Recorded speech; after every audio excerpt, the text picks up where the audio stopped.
दोस्तों, पति के मरने के बाद 13 दिन तक लगातार आंसू बहाती रही पत्नी। उसकी आंखों का जो पानी था वो खत्म होने का नाम ही नहीं ले रहा था। लगातार आंसू जो थे वो बहते ही जा रहे थे 13 दिनों तक। आस पड़ोस के लोग आते, उसे तसल्ली देते, सांत्वना देते, उसे चुप होने के लिए कहते, लेकिन वो औरत जो थी वो दहाड़े मार मार कर रोना शुरू कर देती थी। ऐसा लगता था कि जैसे इस औरत को अपने पति से इतना ज्यादा लगाव और इतनी ज्यादा मोहब्बत है कि शायद दुनिया की कोई भी औरत अपनी पति से इतनी मोहब्बत ना करती हो। ऐसा लगता था लोगों को कि ये बहुत ज्यादा प्यार करने वाले पति जो है वो पत्नी है। लेकिन जैसे ही 13 दिनों के बाद पति की 13वीं संपन्न हो जाती है तो वो औरत जो है वो अचानक से गायब हो जाती है। उसका आता पता कुछ भी नहीं चलता है। घर वाले जो थे वो परेशान हो गए थे, सास ससुर भी परेशान हो गए थे, उसके माँ बाप भी परेशान थे कि हमारी बच्ची आखिर कहाँ से अचानक गायब हो गई। और जब पुलिस ने उसको तलाश किया दोस्तों, तो फिर सभी के होश उड़कर रह गए ये जान करके कि ये जो औरत थी वो कहाँ गई थी और किसके साथ गई थी।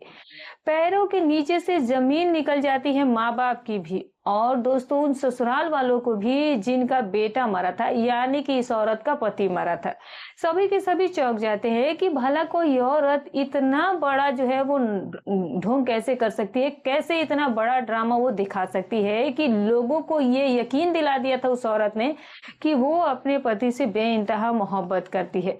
लेकिन पुलिस तफ्तीश में जो सामने आया दोस्तों, उसने सभी के होश उड़ा करके रख दिए थे, क्योंकि अपने पति की कातिल वही औरत निकलती है और जिसके साथ वो इस वक्त भागी थी वो उसके ही पति का भांजा होता है। 13वीं के बाद वो जो गायब हुई वो अपने प्रेमी यानी कि अपने पति के भांजे के साथ भागी थी। तो मामी जो थी वो भांजे के साथ 13वीं के बाद भाग जाती है और फिर काफी दिनों तक वो गायब रहती है। लेकिन घर वाले जब उसकी गुमशुदगी की रिपोर्ट दर्ज करवाते हैं और पुलिस जब हरकत में आती है, पुलिस जो है जब तहकीकात करती है इस चीज के इस केस के छानबीन करती है, महीनों ढूंढने के बाद एक मुखबिर के द्वारा ये पता चलता है कि वो जो औरत है वो अपने ही पति के भांजे के साथ मौज कर रही है, ऐश में रह रही है। पुलिस जो है वो दबिश देती है और उसको पकड़ लेती है।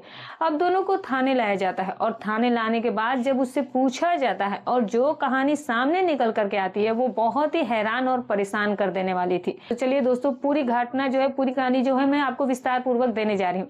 लेकिन उससे पहले बस आपसे एक ही गुजारिश है कि वीडियो को लाइक करने के बाद शेयर जरूर कर दिया करें। और दोस्तों, अगर आपको हमारी वीडियो अच्छी लगी तो एक लाइक जरूर कर दें, हाइप जरूर कर दें। और आप हमारी वीडियोस कहाँ से देखते हैं कमेंट करके जरूर बताइएगा। तो दोस्तों, बने रहिए हमारे साथ वीडियो के अंत तक। आप लोग यकीन मानिए, कहानी सुनने के बाद आपके भी पैरों तले से जमीन खिसक जाएगी और इस कहानी से आपको एक बहुत बड़ी सीख भी मिलने वाली है। तो दोस्तों, ये जो कहानी है, ये कहानी जो है वो धौलपुर, वहां पर राजेश जो था वो अपनी पत्नी बीना के साथ बहुत ही हंसी खुशी की जिंदगी गुजारा था और धीरे धीरे करके एक के बाद एक 3 बच्चे भी हुए, यानी कि जिंदगी का हर सुख वो अपनी पत्नी को देना चाहता था, बीना को राजेश। राजेश जो था वो पत्नी की हर छोटी से छोटी फरमाइश को बहुत बड़ी समझा करता था और वो उसको पूरा करने के लिए दिन रात मेहनत मजदूरी किया करता था और अपनी पत्नी की ख्वाहिशों को भी पूरा करता था। जिंदगी जो थी वो बहुत ही सुकून के साथ गुजर रही थी। एक के बाद एक इसी प्यार का नतीजा निकला कि फिर 3 बच्चे जो है वो बिना जन्म भी देती है। परिवार बढ़ा तो राजेश को बच्चों की भविष्य की चिंता हुई और पत्नी के भी अच्छे खर्च पूरे कर सके, सारे खर्चों को वो उठा सके, तो उसको उसकी फिक्र होने लगी और इसीलिए वो अपना घर छोड़ करके परदेश की तरफ चला जाता है। बीना से कहता है कि बीना, हमारी जिंदगी जो है वो बहुत ही अच्छे तरीके से प्यार मोहब्बत से चलती आ रही है, ना तो तुम्हें मुझसे शिकायत है और ना ही मुझे तुमसे शिकायत है, लेकिन अब मुझे बाहर जाना पड़ेगा, तुमसे अलग होना पड़ेगा, या ऐसे हमारे पास अभी फिलहाल जरिया नहीं है, इतना यहाँ संसाधन नहीं है कि मैं तुम्हारे और बच्चों की सारी फरमाइशों को पूरा कर सकूं, तो इसीलिए मुझे बाहर जाना पड़ेगा। तो क्या मैं जाऊं? तो बीना कहती है कि भेजने को मन तो नहीं करता, तुम्हारे बगैर मैं कैसे रहूंगी, मुझे भी तुम्हारी अब लत लग गई है, जैसे कि तुम्हें मेरी लत लग चुकी है और मैं भी अब तुम्हारे बिना नहीं रह पाती हूँ, लेकिन जिंदगी गुजारने के लिए, और यही तो प्रकृति का भी नियम है कि आदमी को, इंसान को मेहनत करके अपने परिवार का भरण पोषण करना ही चाहिए। तो इसीलिए मैं आपको इजाजत देती हूँ कि आप आराम से परदेश जाइए और हमारे लिए ज्यादा से ज्यादा मेहनत कीजिए, पैसे कमाइए। और जब राजेश जाने लगा तो दोस्तों, जब आदमी प्रदेश जाता है 2-4 महीने के लिए, एक शादीशुदा आदमी, तो दोस्तों सुबह को उसको जाना है तो जो वो रात होती है वो उसके लिए बहुत ही कठिन गुजरती है। जो एक शादीशुदा इंसान होता है वो रात उसके लिए बहुत कठिन होती है। खास करके वो आदमी जो 2-4-6 महीने के लिए प्रदेश जाता है, वो नहीं जो 2-4 महीने पर जो घर आता है या घर के करीबी जो है शहर में रहता है, उनकी बात दोस्तों की जा रही है। जो विदेश जाने वाले होते हैं, जो विदेश में रहते हैं, या फिर वो लोग जो कि एक राज्य से दूसरे राज्य में जा करके रोजी रोटी कमाते हैं और फिर 2-4-6 महीने या साल भर घर वापस नहीं आते, मैं उनकी बात कर रही हूँ दोस्तों। तो दोस्तों ऐसे लोग जब उनको पता होता है कि उन्हें कल अपनी पत्नी से, अपने बच्चों से बहुत टाइम के लिए दूर जाना है, तो ज़ाहिर-सी बात है उनका भावुक होना कोई बड़ी बात नहीं है। ये बहुत से लोगों के साथ ऐसा होता होगा और ऐसा ही हाल जो था वो कुछ राजेश का भी था। राजेश भी अपनी पत्नी और बच्चों के लिए जो था वो कहीं न कहीं उसका मन जो था वो बहुत भावुक हो रहा था। तो जो राजेश होता है दोस्तों, अब ये दूसरी राज्य में जाकर के, मुंबई में जाकर के ये अपनी मेहनत मजदूरी करके और अपने बच्चों का भरण पोषण करना करना चाहता था, क्योंकि धौलपुर के ही रहने वाले उसके जो 2-4 दोस्त थे जो कि मुंबई में अच्छा कमाते थे।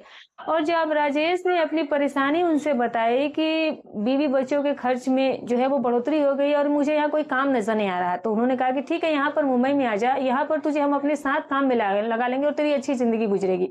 और यही सोचकर उसने पत्नी से कहा कि मुझे वहां पर टाइम लगेगा, जल्दी जल्दी मैं आ नहीं सकता, 2-4-6 महीने लग जाएंगे। तो पत्नी ने कहा कि आप जो है बेफिक्र होकर के जाइए, प्रदेश जाइए, मुंबई जाइए और अच्छा पैसे कमाइए और अच्छे से रहिए और वहां पर हमारे लिए रह करके पैसे भी भेजते रहिएगा। मैं बच्चों की पढ़ाई लिखाई ये सब कुछ जारी रखूंगी। और दोस्तों मैं ईमानदारी के साथ और सच्चे मन से आपको इस चीज के लिए इजाजत देती हूँ और मैं ये भी वादा करती हूँ कि जैसा आप मुझे छोड़ करके जाएंगे वैसा ही आप मुझे पाएंगे। मैं आपकी अमानत को कभी भी जो है वो आपसे बेवफाई नहीं करूंगी और कोई भी गद्दारी आपसे नहीं करूंगी। राजेश जो था वो इस बात की सुनकर के बहुत खुश होता है और बीवी को प्यार करता है और फिर सुबह वो अपने सफर के लिए निकल जाता है। दोस्तों राजेश के मुंबई जाने के बाद 1-2 महीना तो ठीक ठाक गुजरे, लेकिन दोस्तों महीना 2 महीने गुजरने के बाद इधर जो बीना होती है वो थोड़ी सी कुछ परेशान सी रहने लगी थी। और परेशानी की वजह ये थी कि 3 बच्चे हो चुके थे और लगभग 10 साल का वक्त उसने अपने पति के साथ बहुत ही प्यार मोहब्बत के साथ गुजारा था और अब वो अपने पति की जुदाई को महसूस कर रही थी। महीना 2 महीना तो उसने बर्दाश्त किया, लेकिन अब उसे अपने पति की कमी महसूस होना शुरू हो गई। पहले तो वो फोन पर बात करके दिल को बहला लिया करती थी, कभी कभी वीडियो कॉल पर भी बात कर लेती थी, लेकिन अब बात वीडियो कॉल से या फोन पर बात करने से नहीं बन रही थी। तभी वो पति से कहती है कि वापस आ जाओ, 2-4 दिन रह करके चले जाना। लेकिन जो पति राजेश था वो कहता है कि आने जाने में मेरा बहुत ज्यादा नुकसान हो जाएगा। अभी मैंने यहाँ नया नया काम शुरू किया है और उस नए काम को छोड़ करके मेरे 10-15 दिन घर आने पर लग जाएंगे, तो फिर यहाँ पर मेरे दोस्त भी कहने लगेंगे कि यार तुम काम पर ध्यान नहीं दे रहे हो और इसीलिए थोड़ा सा तुम कंट्रोल करो, मैं 2-4-6 महीने के बाद काम जमा करके आऊंगा। राजेश तो जो था वो बीना से आने के लिए माना कर देता है और बीना तड़प कर रह जाती है। उसने सोचा था कि वो पति को इमोशनली ब्लैकमेल करेगी तो वो प्रदेश से आ जाएगा और 2-4 दिन उसके पास रह करके चला जाएगा, लेकिन दोस्तों ऐसा नहीं होता है। अब होता क्या है दोस्तों, अब बीना का मन जो है वो कैसे पलटता है ये सुनिए दोस्तों। राजेश का भांजा ओम होता है, ओम उसे प्यार से कहते थे लेकिन उसका पूरा नाम ओम प्रकाश था। तो राजेश का जो भांजा ओम प्रकाश था ये आता था अपने मामा के घर कभी कभी, और मामा के घर आता तो मामा जब तक था तब तक बड़े प्यार से अपने भांजे को 1-2 दिन जो भी रहता उसकी खूब खातिरदारी किया करता था, क्योंकि जो ओम था वो 18-20 साल का नौजवान लड़का था। अब जब मामा बंबई चला गया तो फिर उसका 2-3 महीने के बाद उसके बीना के यहाँ आना हुआ, तो मामा घर पर थे नहीं, मामी घर पर अकेली थी। तो फिर ओम ने मामी से दोस्तों बातचीत की और हंसी खुशी से वो उनसे पूरा मिली थी। तो जो मामी वीना थी, जब उसकी नजर ओम के ऊपर जाता है तो उसका दिल ओम के ही ऊपर आ जाता है कि कहीं ना कहीं उसके पति की कमी जो है वो ओम पूरा कर सकता है। अब राजेश को दोस्तों ये थोड़ी ना पता था, बीना ने उससे वादा भी किया था कि वो उसकी अमानत का हमेशा ख्याल रखेगी और कभी भी वो उससे बेवफाई नहीं करेगी। लेकिन दोस्तों अचानक से उधर राजेश की जुदाई और 2-3 महीने उसे पति से मिले हो गए थे और इधर ओम का घर आना और फिर बीना के जो कदम थे वो बहक जाते हैं और फिर वो ओम को धीरे धीरे अपने उस प्यार के जाल में फंसाना शुरू कर लेती है।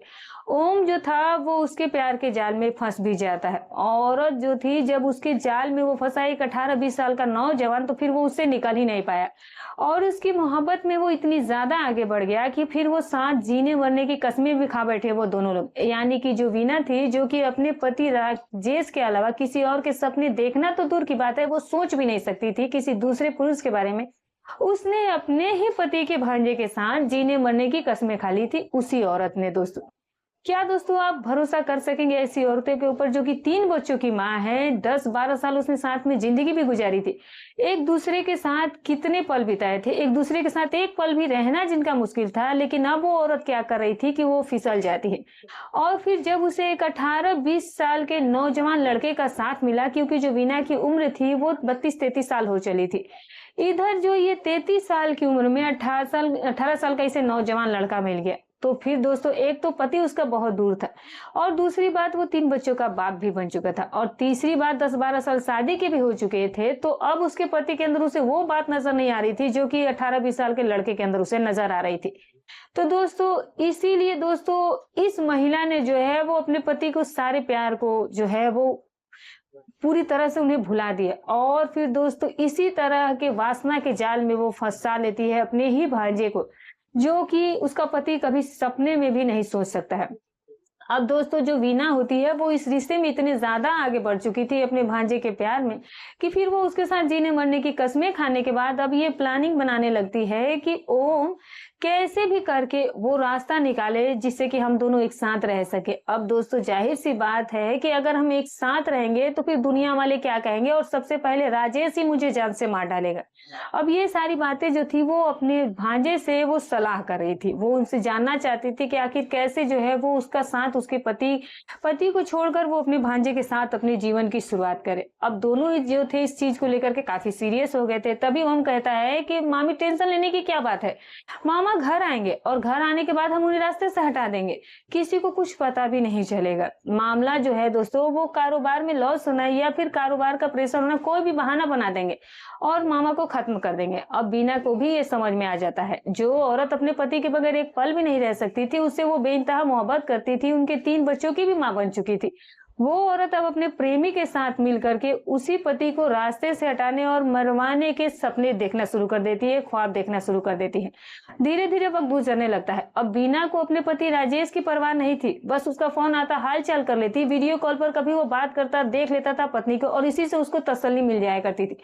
बीना ने पूरी तरह से ये चीज कह दिया था कि अब आराम से रहिए, पहले पहले मुझे ऐसा लगा कि मुझे तुम्हारी जरूरत ज्यादा सता रही थी, लेकिन अब मैंने बच्चों के साथ वक्त गुजारना सीख लिया है, तो अब मुझे कैसे आपके बगैर और कैसे बच्चों में टाइम देना है और कैसे अपनी जो है उन यादों को अपने दिल के ही अंदर समेट के रखना है, छुपा करके रखना है कि जब आप आएंगे परदेश से तब दोस्तों तब हम लोग ये सब कुछ शुरू करेंगे। ये सारी चीजें हमने सीख ली है दोस्तों। ये बात जो है वो पत्नी पति से कहा करती थी, तो पति को भी लगता था कि पत्नी जो है वो घर की जिम्मेदारियों में इतनी समझदार हो गई है कि अब वो घर गृहस्थी में पड़ गई है और इसीलिए तो वो ऐसा करी है। तो उधर क्या हुआ दोस्तों कि राजेश जो था वो उधर कमा कमा कर पैसे भेज रहा था और बीना जो थी वो उन पैसों को कुछ पैसे को बच्चों के ऊपर और कुछ प्रेमी के ऊपर और कुछ अपने ऊपर यानी कि अपने साज सजा में और प्रेमी को खूब खिलाने पिलाने में जब भी वो आता तो वो अच्छे से उसकी खातिरदारी करती थी। अब ऐसा ही चल रहा था। अब दूसरी चीज का ये नतीजा निकला कि जो ओम होता है वो महीने में 20 दिन मामी के ही साथ रहने लगा, कभी दूसरे दिन आ जाता है तो कभी तीसरे दिन आ जा करता था। अब उसका भी उसके घर पर दिल नहीं लगता था।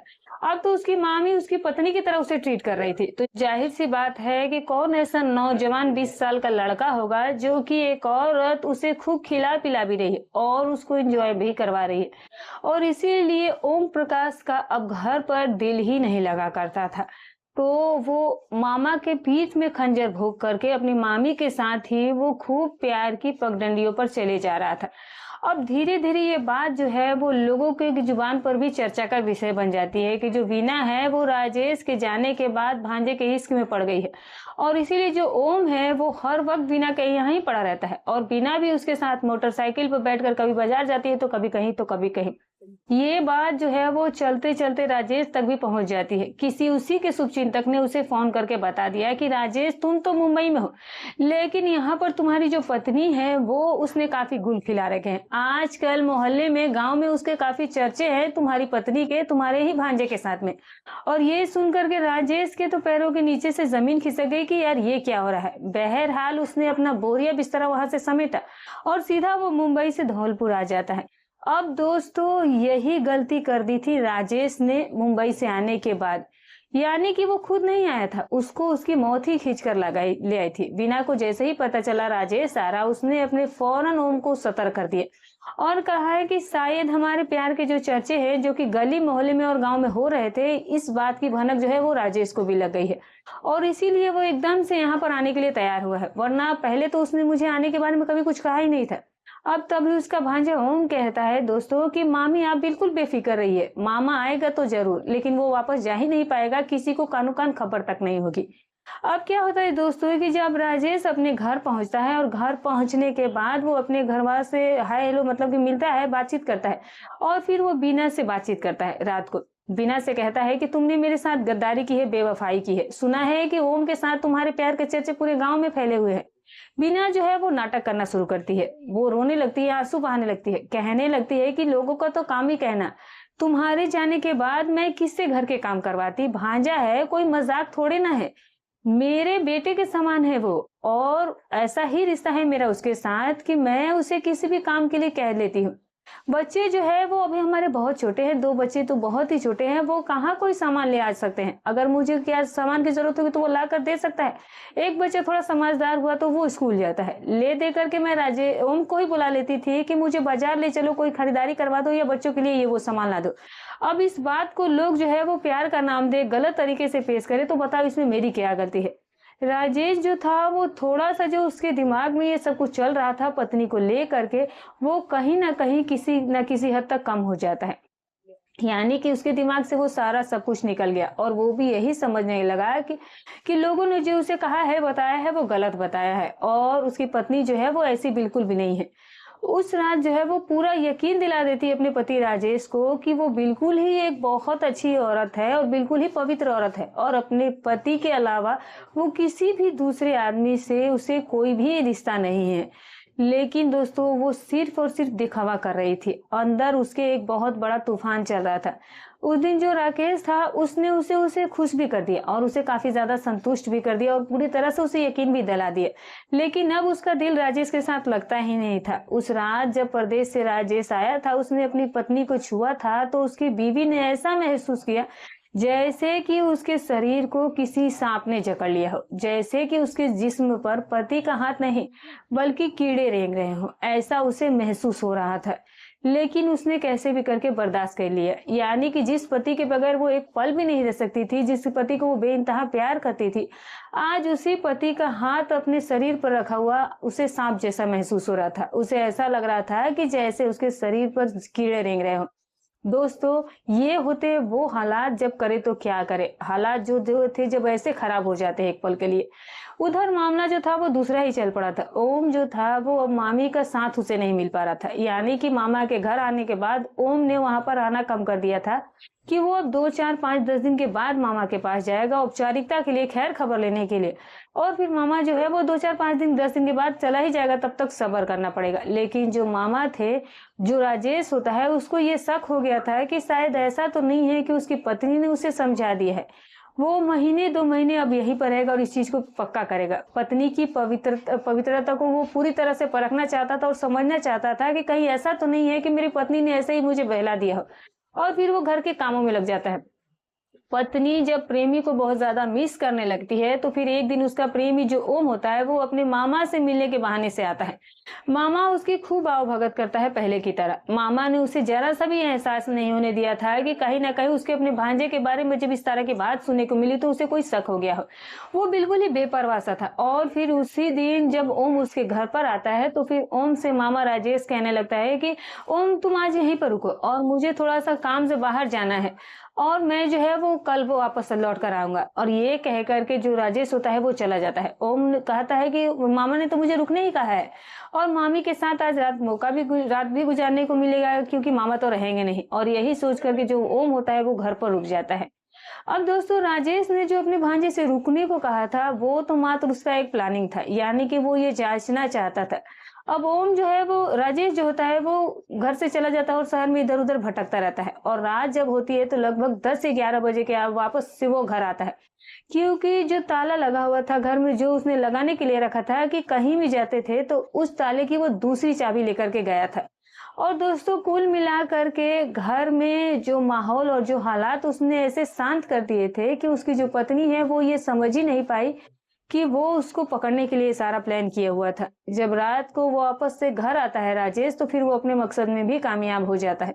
बेखबर बीना और ओम जो थे वो एक दूसरे के साथ समय बिता रहे थे, यानी कि आपत्तिजनक स्थिति में थे, और ऑन द स्पॉट दोनों को एक साथ रंगों हाथ पकड़ लिया था राजेश ने, और यही उसकी जिंदगी का आखिरी दिन था। जब राजेश ने अपनी ही पत्नी को अपनी भांजों के बाहों में देखा तो वो तड़प उठा था और दोनों को ही भला बुरा कहना शुरू कर दिया।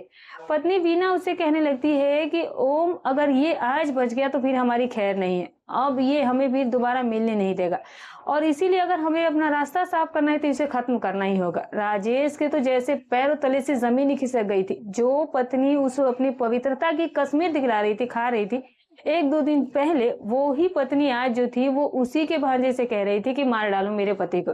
वो बिल्कुल ही सुन पड़ गया था। हाथ पैरों ने भी उसके जवाब दिया था। उसे हाथ पैरों में हरकत नहीं हो रही थी कि वो करे तो क्या करे।